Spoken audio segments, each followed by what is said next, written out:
আসবে নাকি তো? হ্যালো বন্ধুরা, দেখো ললিপপ তৈরি করছে আমার কাকা। কাকার মুখটা দেখানো যাবে না।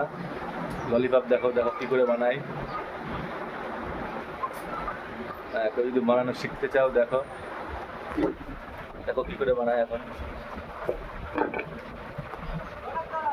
মাথাটা একটু কেটে নেব।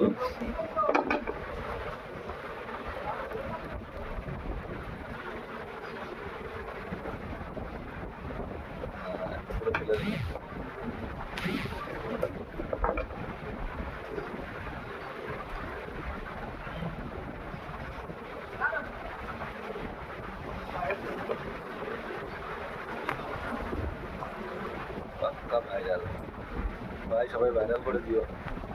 কাকার দোকানটা ভালো চলবে। আর এই দোকানে ললিপপ খেতে গেলে চলে আসবে বড়নবেড়িয়া দত্তবিলের পাশে, বড়নবেড়িয়া স্কুলের পাশেই।